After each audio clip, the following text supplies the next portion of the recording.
세상에 교회가 참 많습니다. 그리고 그 가운데 좋은 교회도 많고 좋은 목사님들도 또 많이 있습니다.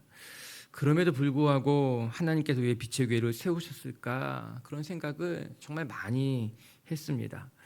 정확한 해답을 찾았냐 물어본다면 알 것도 같습니다. 그래서 우리를 부르셨구나, 그래서 우리를 또 이곳으로 옮기셨구나, 그런 이유를 알 것만 같습니다. 그런데 또 한편으로 완벽한 해답을 찾았냐 묻는다면 아직은 잘 모르겠더라고요. 진짜 하나님께서 왜 우리 교회를 이곳에 세우셨는지 정말 완벽한 해답은 잘 모르겠는데, 하지만 저는 사명이라고 하는 것이 처음부터 완벽하게 알고 살아가는 사람은 한 명도 없다고 생각합니다. 우리가 이 믿음의 여정을 걸어가면서 이 사명이라고 하는 것이 차차 깨달아지게 되는 것이죠. 내가 왜 태어났고 하나님이 내게 원하시는 것이 무엇인가 처음부터 알고 시작하는 것이 아니라 살아가다 보니까 내가 왜 태어났구나, 내가 왜 이렇게 살아가는 것이구나, 하나님이 나를 부르신 사명을 살아가면서 하나씩 하나씩 깨닫게 되는 것이구나, 알게 되는 거예요. 이런 교회도 동일합니다. 왜 빛의 교회를 세우신 것일까, 우리의 사명은 무엇이고 왜 우리를 이곳에 부르셨을까, 다 알지는 못합니다.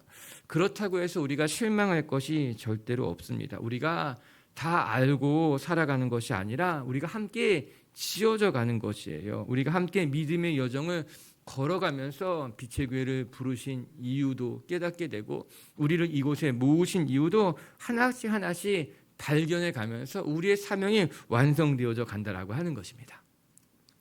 아브라함을 같이 한번 생각해 보시기 바랍니다. 하나님의 부르심 앞에 아브라함이 모든 것을 다 알고 그 길을 떠나지 않았습니다. 어디로 가야 할지, 내가 가서 무엇을 해야 할지, 앞으로 나의 인생에 어떤 일들이 펼쳐지게 될지 하나님이 아브라함에게 다 알려주지 않으시고 시작했습니다. 처음에는 완전히 알지 못했지만 그럼에도 불구하고 아브라함이 하나님의 말씀을 따라 출발하고 한 걸음 한 걸음 걸어가면서 그의 믿음의 여정을 통해서 아브라함이 알게 되고 깨닫게 되고 하나님의 복을 누리게 된 것 아니겠습니까? 빛의 교회의 사명을 제가 모르지 않습니다. 하나님께서 왜 우리를 모으시고 우리에게 원하시는 것이 무엇인가 제가 모르지 않습니다. 그리고 그것을 향해서 열심히 달려가려고 하고 있습니다. 그런데 그와 동시에 분명한 것은 우리가 함께 모여서 하나님의 사명을 같이 만들어 갈 때에 우리가 점점 더 선명하게 하나님의 뜻을 깨닫고 하나님과 동행하게 될 것이라고 하는 거예요. 우리 빛의 교회 식구들이 함께 모여 예배하고 함께 지어져 가면서 여러분의 삶에 주신 하나님의 사명, 더 나아가 우리 공동체에 주신 하나님의 사명을 발견하고 깨닫고 이 믿음의 길에서 주와 동행하시기를 주님의 이름으로 축복합니다. 저는 이 믿음의 여정에서 우리가 함께 한다는 것이 너무너무 감사하더라고요. 이 믿음의 여정에서 우리가 함께 모여서 같이 격려하고 위로하고 힘을 다한다는 것이 너무너무 감사하더라고요. 우리 창립 14주년 예배를 맞이하면서 우리 서로가 서로에게 힘이 되어주고 서로가 서로를 지지하고 격려하면서 정말 함께 하나님의 복을 누리는 성도님들이 되시고 교회가 되기를 주님의 이름으로 축복합니다. 옆에 분만 보면서 다시 한번 인사합시다. 당신이 만난 것이 저에겐 큰 축복입니다. 당신과 함께한 것이 너무나 다행이에요. 시작.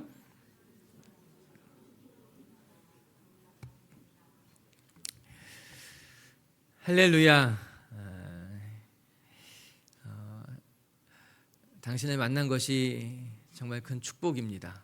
그것이 은혜이고 복이고, 오늘 아브람 말씀 같이 보려고 합니다. 아브람을 통해서 하나님께서 말씀하시는 이 장면이 우리에게 영감이 되었으면 좋겠고 음성이 되었으면 좋겠고, 먼저 아브람을 부르시는 이 장면을 통해서 창립 14주년 예배 때 우리에게 주시는 하나님의 메시지가 무엇일까? 첫 번째는요, 하나님이 우리에게 복의 근원이 되어라, 아니 그 자체로 복이 되어라 말씀하신다는 거예요. 먼저 축복할게요. 우리 빛의 교회 식구들 한 사람 한 사람이 축복이 되기를 주님의 이름으로 축복합니다.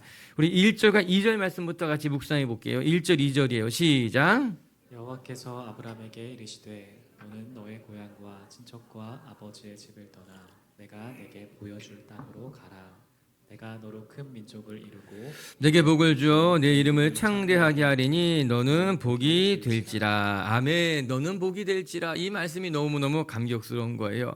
하나님께서 아브라함을 부르시고 무엇이라고 말씀하셨습니까? 세 가지 정도로 이야기하셨는데, 첫 번째는 내가 너로 큰 민족을 이루겠다. 두 번째는 내가 너를 복주어서 너를 창대하게 할 것이다. 그리고 세 번째는 아브라함 향해서 내가 복의 근원이 될 것이다. 내가 복이 될 것이다 말씀하셨어요. 세 가지 약속 다 모두 다 소중하고 정말 대단한 것인데, 그중에 가장 근본적인 것은 세 번째 약속이라고 말할 수 있을 것이에요. 하나님이 아브라함을 부르신 목적이 무엇인가? 내가 너를 복이 되게 할 것이다. 내가 너를 복의 근원으로 삼기 위해서 부르셨다라고 하는 거예요. 하나님은 아브라함이 복의 근원이 되기를 원하셨습니다. 즉 아브라함을 통해서 하나님의 복이 시작된다라고 하는 거예요. 그래서 아브라함을 통해 하나님의 복이 다른 사람들에게 흘러가게 되죠. 아브라함이 그런 복의 샘물이 되고 근원이 된다라고 하는 것입니다. 그것이 하나님이 아브라함을 부르신 목적이에요. 하지만 우리가 생각할 때 여러분, 우리는 복의 출발점이 되기보다는 복의 종착점이 되기를 바라는 것만 같더라고요. 세상의 모든 복이 다 내게로 흘러와서 내가 그 복을 받고 싶고 누리고 싶어 하는 것만 같은 거예요. 재물의 복도 내게 흘러왔으면 좋겠고, 사람의 복, 만남의 복도 내게 흘러왔으면 좋겠고, 그래서 세상에 좋은 사람들은 다 내 편이 되고 싶고 나를 사랑해 주었으면 좋겠다라고 하는 거예요. 또한 무슨 일이 일어나도 좋은 일이면 그것이 다 내게로 흘러와서 정말 내가 그 복이 무엇인지 누리고 맛보고, 그거 우리 마음, 즉 우리 마음속에 내가 복의 출발점이 되기보다는 내가 복의 종착점이 됐으면 좋겠어요. 정말 세상의 모든 복이 다 내게로 왔으면 좋겠습니다. 여러분 머릿속에 한번 그림을 보세요. 모든 물이 한 곳으로 다 흘러와가지고 한 곳에 고이는 인생.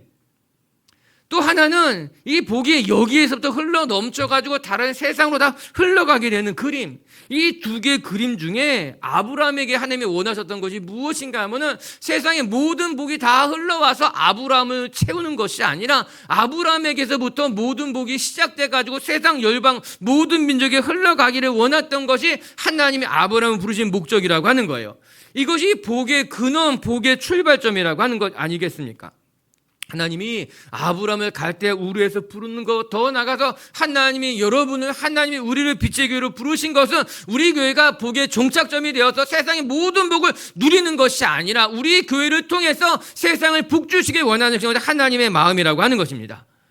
여러분 우리가 잘 알듯이 창세기 11장이 어떻게 끝나고 있는가? 바벨탑 사건으로 끝나고 있어요. 인간이 교만해져서요 하늘 끝까지 자신의 이름을 내겠다고 죄악이 정점에 이른 사건이 바벨탑 사건인 건 아니겠습니까? 결국에 하나님이 친히 내려오셔서 바벨탑을 흩어져 버리시고요 사람을 다 흩어버리게 되었다. 그것으로 말미암아 민족이 나타나게 되다고 이야기한 건 아닙니까? 모든 민족이 흩어지게 됐다라고 하는 것입니다. 그리고 나서 그 바벨탑 사건 이후에 바로 등장하는 것이 하나님의 아브라함을 부르신 사건이에요. 바벨탑으로 말미암아 민족이 흩어지게 된 것입니다. 하나님이 다 모든 사람을 흩어버리게 되었어요. 인간이 죄를 짓고 그 죄의 정점으로 말미암아 바벨탑을 높이 쌓았지만 하나님의 바벨탑을 허물어 버리신 것입니다. 그리고 나서 하나님이 아브라함을 부르신 것이에요. 그게 12장이에요. 그래서 여러분 11장과 12장은 한 호흡으로 읽는 것이 마땅합니다. 그래야지만 전체 흐름을 발견하게 되는 겁니다. 바벨탑 사건은 인간에게는 더 이상 소망이 없다는 것을 보여주는 대표적인 사건이에요. 인간의 죄악이 정점에 이르러서 하나님이 친히 내려오셔서 그들을 다 흩어버리신 사건이 바벨탑 사건이라고 하는 거예요. 모든 것이 다 무너져 버린 것이죠. 그런데 하나님께서 그 죄악된 인류를 포기하지 아니하시고 그 인류를 다시 모으고 구원하기 위해서 아브라함을 부르시는 이야기가 창세기 11장에 이어진 12장의 말씀이죠. 죄악으로 인해 무너져버린 인류를 다시 회복하기 위해서 아브라함을 부르시고 아브라함을 복의 근원으로 삼아서 온 인류를 축복하겠다라고 하는 것입니다. 그렇기 때문에 오늘 말씀에는요 모든 민족이 나오는 거예요. 그 전까지는 민족에 대한 이야기가 없었죠. 그러나 인간이 죄를 짓는 것으로 말미암아 세상이 다 흩어지게 된 것입니다. 모든 민족으로 다 넓어지게 된 거예요. 그런데 그때 하나님께서 그 죄악된 인류를, 모든 민족을 누구를 통해? 아브라함을 통해서 구원하기를 원하셨던 것이 창세기 12장의 놀라운 구원의 계획이라고 하는 것입니다. 그래서 우리는 아브라함의 부르심을 묵상할 때마다 하나님께서 아브라함을 부르셔서 무너진 세상을 회복하시고 죄악으로 가득 찬 이 인류를 축복하기 위해서 아브라함을 부르신 것이구나, 잊으면 안 된다라고 하는 거예요. 오늘 창립 14주년을 맞아서 우리가 같이 묵상하고 싶은 건, 하나님께서 아브라함을 부르셔서 온 열방을 축복하시고 모든 민족의 복의 근을 삼은 것과 같이, 우리 빛의 교회가, 우리 빛의 교회 성도 한 사람 한 사람을 부르셔서 온 열방을 축복하시고 민족을 축복하실 그 하나님을 바라보는 성도님도 되시기를 주님의 이름으로 축복합니다. 즉 빛의 교회는 왜 부르셨는가, 빛의 교회의 사명이 무엇입니까 묻는다면 창세기 12장을 보세요. 하나님께서 우리를 통해서 우리를 복의 근원으로 삼으셔서 무너진 세상 가운데, 상처받은 인류 가운데 죄악으로 가득 찬 사람들에게 우리가 복의 근원이 되고 우리의 복이 흘러가게 하시기 위해서 저와 여러분을 부르셨다라고 하는 것입니다. 여러분의 삶이 충만해지기를, 여러분의 삶이 더 복으로 넘쳐나기를, 그래서 여러분을 통해 하나님의 복이 세상으로 이웃에게 흘러갈 수 있기를 주님의 이름으로 축복합니다. 그런데 이때에 하나님께서 아브라함을 부르셨을 때 아브라함의 마음이 어떠했을까? 여러분 생각해 보면 제일 먼저 말씀하신 것이 무엇이에요? 내가 너로 큰 민족을 이루겠다라고 하는 것입니다. 여러분 이 말씀부터 아브라함에게는 매우 믿기 어려웠을 것입니다. 아브라함은 나이가 많았습니다. 그래서 더 이상 아이를 갖기가 어려웠어요. 사실 11장 마지막 읽어보게 되면은 아브라함의 가정에 소망이 없다는 이야기가 나오는 거예요. 그가 사례를 얻었지만 그에게는 아이가 없다고 이야기한 것 아니겠습니까?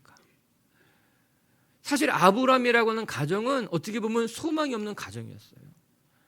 자녀가 없었어요. 그 당시에 자녀가 없다는 것은 그 가정에 미래가 없다는 것이었어요. 그런데 하나님께서 아브라함을 부르시고 가장 먼저 말씀하신 것이 무엇인가? 내가 너로 큰 민족을 이루겠다라고 하는 것. 여러분 그래서 아브라함이 웃은 거예요. 사례도 웃은 거예요. 우리의 집에 소망이 있다고, 우리가 큰 민족을 이루게 되겠다고, 그거 말이 되지 않는데, 있을 수 없는 일인데. 그런데 그게 저에게, 우리에게 더 큰 은혜가 되는 거예요. 여러분 아브라함이 큰 민족이 될 가능성은 0%였습니다. 복의 근원이 될 수 있는 가능성도 0%였습니다. 아브라함은 복의 근원이 될 만한 사람이 아니었어요. 그만한 존재가 아니었다라고 하는 것입니다. 어떻게 보면 우리와 비슷한 그런 사람들인데 하나님께서 무엇이라 말씀하십니까? 소망이 없는 그 가정을 부르시고 소망이 없었던 아브라함을 복의 근원으로 삼아서 그를 통해 세상을 복주시겠다라고 하는 것이에요. 그래서 은혜가 되는 거죠. 하나님이 하시는 일을 우리가 감히 재단할 수 없겠구나. 우리 눈에 보기에는 큰 민족을 이루는 것이 불가능한 일이고, 우리 같은 사람이 복의 근원이 된다는 것도 불가능한 일이지만, 하나님께서는 하나님이 작정하시면 하나님의 말씀을 따라가게 되면은 불가능한 일도 가능하게 되며, 정말 연약한 우리의 인생을 통해서도 복의 근원이 될 수 있겠구나 싶은 거예요. 여러분 우리 자신을 보면요, 우리의 형편을 보게 되면요, 우리가 복의 근원이 될 수 있을 것이라 생각하기 어려울 수 있겠지만, 우리 곁에 계신 하나님이 우리를 복의 근원으로 부르셨으니 우리 빛의 교회 식구들도, 우리 빛의 교회도 복의 근원으로서 하나님께 주신 사명을 감당하며 정말 온 열방 가운데 주의 복을 흘려보낼 수 있는 분들 되시기를, 그런 교회가 되기를 주님의 이름으로 축복합니다. 특별히 복이 되라라는 말씀이 놀랍잖아요. 너는 복이 되라. 복과 비슷한 사람이 되라는 것도 아니고, 너가 복의 근원으로 살아가라는 것도 아니고, 너는 하나님의 복 그 자체가 되라고 하는 거예요. 왜 옛날에 그런 말 들었었거든요. 복덩이라는 말. 내가 우리 집에 복덩이야. 우리 어른들이 우리에게 하신 말 있잖아요. 복덩어리, 복으로 똘똘똘똘 뭉쳐있는 존재라고 하는 거예요. 할렐루야. 여러분들 한 사람 한 사람이 복덩이란 얘기예요. 하나님의 복으로 똘똘 뭉쳐있다는 거예요. 꽉 뭉쳐있어요. 할렐루야. 우리 한 사람 한 사람이 하나님의 복으로 꽉 뭉쳐있는 하나님의 복이라는 사실을 잊지 않았으면 좋겠습니다. 두 번째, 또 말씀을 통해 배우게 되는 것 또 한 가지가 있어요. 하나님께서 우리를 복의 근원으로, 복으로 부르셨을 뿐만 아니라, 두 번째 이 말씀을 통해 하나님의 구원의 계획에 참여하게 되면은 우리 인생의 복된 인생으로 살아가게 된다라고 하는 것입니다. 두 번째, 믿음의 여정을 떠나는 아브라함에게 하나님이 약속하신 것이 한 가지가 있어요. 일종의 개런티예요. 보증하겠다는 거죠. 내가 너를 복의 근원으로 불렀으니 이제 내가 너의 삶을 이렇게 개런티해 주겠다. 우리 3절 말씀 한번 읽어볼게요. 3절 말씀 시작. 너를 축복하는 자에게는 내가 복을 내리고 너를 저주하는 자에게는 내가 저주하리니 땅의 모든 족속이 너로 말미암아 복을 얻을 것이라. 아멘. 하시니라. 읽을수록 가슴이 벅찬 약속입니다. 너를 축복하는 자를 내가 축복하겠고 너를 저주하는 자를 내가 저주하겠다. 이것은 하나님이 아브라함의 믿음의 여정을 책임지겠다라고 하는 것입니다. 그가 친척 고향 아비 본토집을 다 버리고 떠나게 됐을 때에 하나님이 약속하신 거예요. 너 이제 혼자서 이 믿음의 여정을 떠나게 되었을 때 내가 너와 함께 할 거다. 내가 이 믿음의 여정에서 정말 별의별 사람을 다 만날 것이야. 때로는 너는 정말 좋은 사람도 만나겠지만 때로는 너를 정말 괴롭게 하고 힘든 사람도 만날 것이야. 여러분, 이것은 아브라함도 이미 다 알고 있었을 것입니다. 내가 이제 이 고향을 떠나게 되면 낯선 곳에 가게 되면 어떤 사람 만나게 될 것입니까? 정말 별의별 사람을 다 만나게 되겠죠. 그 가운데는 아브라함에게 힘이 되는 사람도 만날 것이고 또 때로는 내 마음을 너무나 아프게 할 사람도 만날 것이다. 이거 아브라함도 미리 알고 있었던 것 아니겠습니까? 그런데 그때 하나님께서 아브라함에게 약속해 주신 거죠. 너 이 믿음의 여정을 떠나게 되면 너 정말 별의별 사람 다 만나게 될 것이다. 좋은 사람도 만나고 나쁜 사람도 만나게 될 것이지만 내가 한 가지 너 약속할게. 이 믿음의 여정 속에서 너를 축복하는 사람이 있다면 내가 그 사람을 축복할 거다. 이 믿음의 여정 속에서 너를 괴롭게 하는 사람이 있다면 내가 그 사람을 좌시하지 않으시겠다. 너 나만 믿고 믿음의 여정을 떠난다면 내가 너의 이 믿음의 여정을 기런케 할 거야. 내가 보증할 거야. 너가 별의별 사람 다 만나도 내가 그 가운데 함께해서 좋은 사람을 만나면, 너를 축복해 주는 사람을 만나면 너 때문에 그 사람을 축복할 것이고, 너를 너무 힘들게 하는 사람을 만난다면 내가 너를 지킬 거다. 그 약속하고 있는 것 아니겠습니까? 아브라함에게 믿음의 여정을 떠나는 그에게 너무나 든든한 약속이죠. 이 믿음의 여정 속에서 하나님이 나를 지키실 것이구나. 어디를 가든지 하나님이 내 편이 되어주겠구나. 누구를 만나든지 내가 두려워할 것이 없겠구나. 나를 복주는 사람은 너 복받을 거야. 나를 괴롭게 하면 하나님이 가만두지 않으실 거야. 실제로 아브라함의 삶을 들여다보니까요, 그렇게 하나님이 지키셨더라고요. 전쟁을 마치고 아브라함이 롯을 구하잖아요. 롯을 구하는 전쟁을 마치고 돌아올 때 멜기세덱이라는 사람이 아브라함을 축복합니다. 그것을 보고 하나님께서 멜기세덱의 축복을 도와셨어요. 그뿐만 아니라 아비멜렉이 실수로 아브라함의 아내를 이렇게 범할 뻔했을 때 그 자기의 실수라고 인정하게 되고 아브라함을 축복하게 되자 하나님께서 또 그 아비멜렉의 삶을 복을 내려주셨던 것이에요. 그뿐만이 아니라 반대로 애굽의 바로가 아브라함의 아내를 취하려고 하자 하나님께서 애굽과 그의 온 집에 큰 재앙을 내리셨다. 오늘 성경이 이야기한 건 아니겠습니까? 하나님이 친히 애굽 왕으로부터 아브라함과 그의 가정을 지키시는 장면인 것 아니겠습니까? 이처럼 하나님께서는요, 아브라함을 복의 근원으로 부르시고 난 이후에 그의 삶을 책임져 주셨습니다. 그를 축복하는 자에게, 그의 삶을 괴롭게 하는 자에게 하나님은 언제든지 나타나서 그를 돌보고 지키셨던 것이 하나님의 약속이라고 하는 거예요. 오늘도 믿음의 여정을 걸어가는 여러분의 삶을 하나님은 지키시고 누구를 만나든지 하나님이 여러분을 보호하실 줄 저는 믿습니다. 그런데 이 언약이 단순히 하나님께서 너의 편이 되어줄 거야, 이렇게만 생각한다면 하나님의 말씀을 너무 편협하게 들여다보는 실수를 범할 수 있는 거예요. 오늘 약속은 그것 이상의 큰 의미를 가지고 있습니다. 그것은 무엇인가? 하나님의 큰 구원 사역 가운데 들어오는 사람들에게는 하나님이 복을 더하실 것이고, 반대로 하나님의 큰 구원의 사역 바깥에 거하는 사람들은 이 복을 누리지 못한다라고 하는 거예요. 하나님께서 아브라함에게 구원의 사역을 맡긴 거죠. 온 인류를 회복하기 위한 놀라운 구원 프로젝트를 하나님의 아브라함에게 맡기신 것입니다. 그리고 아브라함은 이 하나님의 인류 구원 프로젝트를 가지고 길을 떠난 사람이라고 하는 거죠. 그래서 이 아브라함에게 이 믿음의 여정에, 이 인류를 구원하기 위한 프로젝트에 동참하는 사람들, 즉 아브라함의 그 구원의 여정에 동참해서 아브라함을 지지하고 격려하고 축복하는 사람이 있다면 그 사람은 하나님의 인류 구원 프로젝트에 참여하는 사람이 되는 거죠. 인류를 구원한 그 아브라함의 길에 동참하는 사람이 되는 거죠. 그 사람들을 하나님이 축복하겠다라고 하는 거예요. 단지 아브라함만을 축복하는 것이 아니라 아브라함이 떠난 그 믿음의 여정, 인류를 구원하고 인류를 복주기 위한 그 믿음의 여정에 동참하고 축복하는 사람이 있다면 내가 그들을 축복할 것이다. 그러나 반대로 그 인류 구원의 프로젝트에 함께하지 않고 그것을 방해하는 자들이 있다면 하나님의 축복을 결코 누리지 못하게 된다라고 하는 것입니다. 이런 예수님 그 약속하셨습니다. 누구든지 이 좁은 길을 걸어가는 자에게 복이 있을 것이라고 예수님 말씀하셨잖아요. 구약의 시편의 말씀을 보게 되면요, 하나님의 길을 걸어가는 자가 가장 큰 복을 받은 자라고 말씀하신 것이 있잖아요. 이번 시편 128편 1절 말씀 한번 읽어볼까요? 시작. 여호와를 경외하며 그의 길을 걷는 자마다 복이 있도다. 아멘. 누가 복을 받는가? 하나님을 경외하며 그의 길, 곧 아브라함의 길이에요. 인류를 구원하기 위한 그 하나님의 길을 걸어가는 자에게 복이 있을 것이다. 여러분, 이 말이 전적으로 맞는 말입니다. 하나님이 함께 하시겠다는 거예요. 하나님이 인류를 구원하기 위한, 온 세상과 열방을 구원하기 위한 그 길을 걸어가는 자에게, 영상 보니까는 케냐에 있었던 일들이 많이 생각난다고 하더라고요.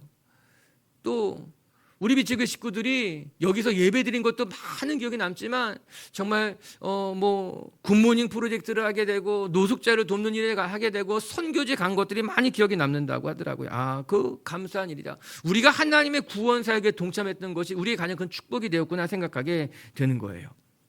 여러분, 축복받는 길이 있어요. 하나님의 은혜를 누리는 길이 있어요. 책을 보면요, 왜 사람들이 그런 이야기 하잖아요. 성공의 길이 있다 그러잖아요. 이렇게 하면 1억 모는다. 이렇게 하면 이렇게 성공한다. 이런 이야기들 많이 나오잖아요. 유튜브 같은 데 보게 되면 그런 얘기 나오는 거예요. 2주만 따라하면 살 빠지는 법.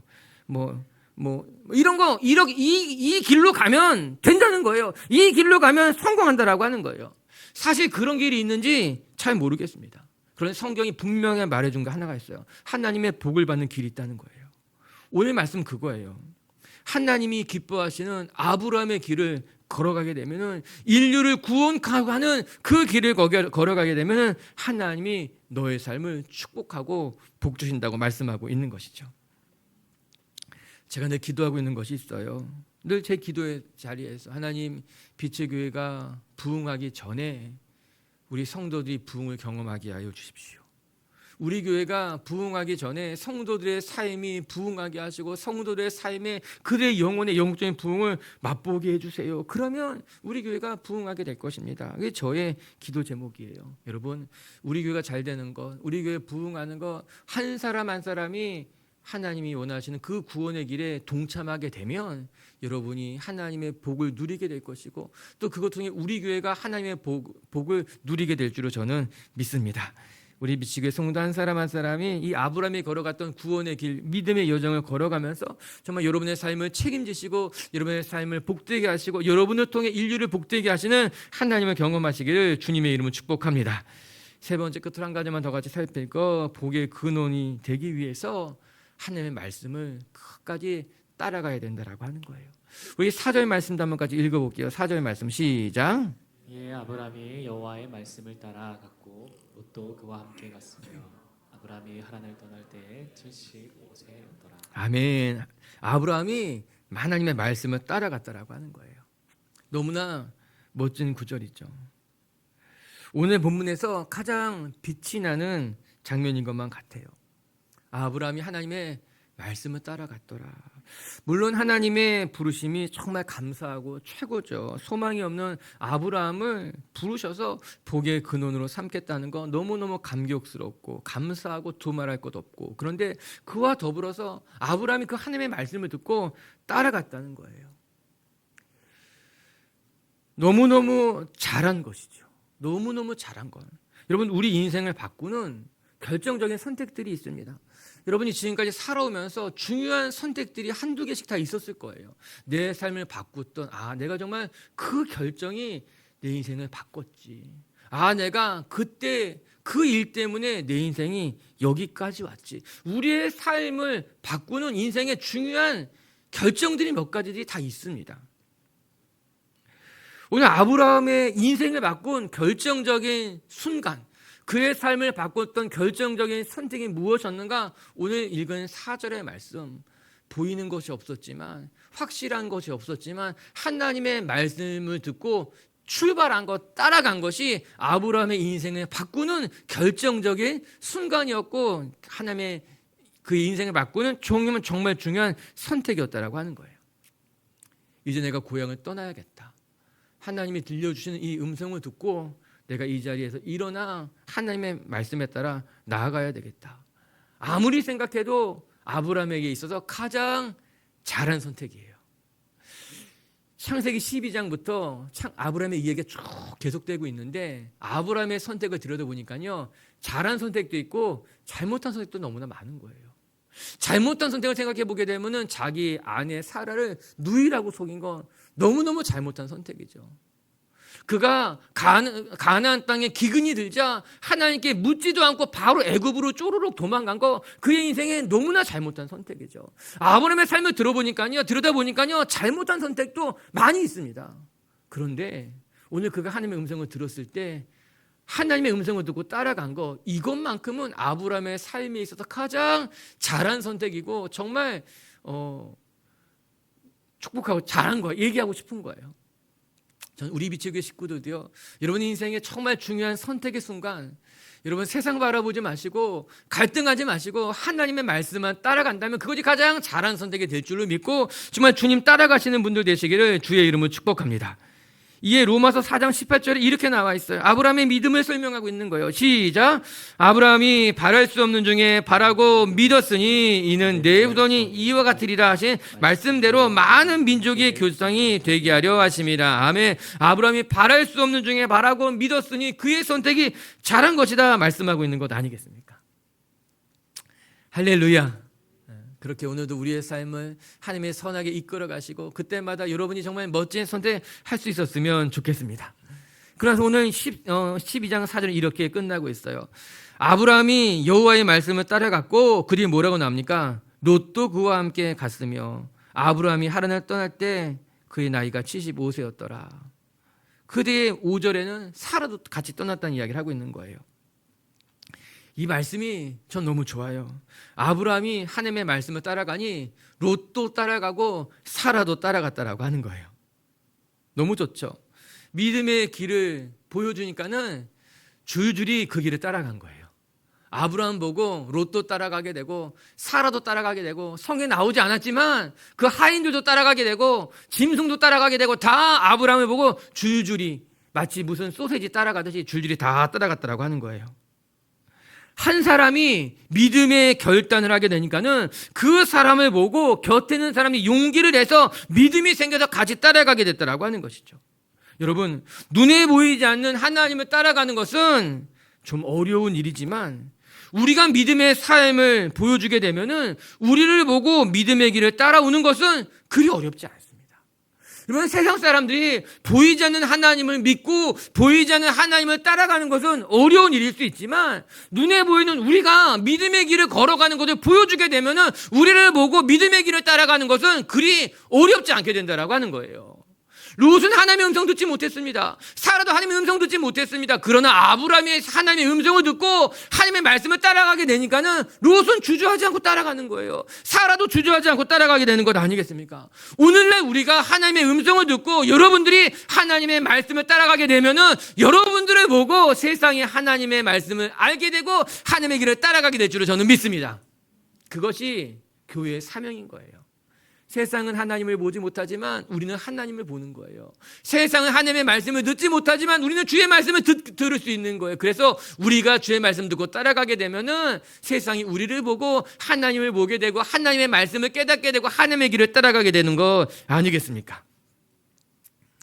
오늘도 주의 말씀이 우리에게 용기가 되어서 주의 말씀을 듣고 그 말씀 따라갈 때 세상이 우리를 보고 세상이 빛의 교회를 보고 하나님 따라가게 될 줄로 믿습니다. 그렇게 주님만 바라보는 성도님들 되시기를 주님의 이름으로 축복합니다.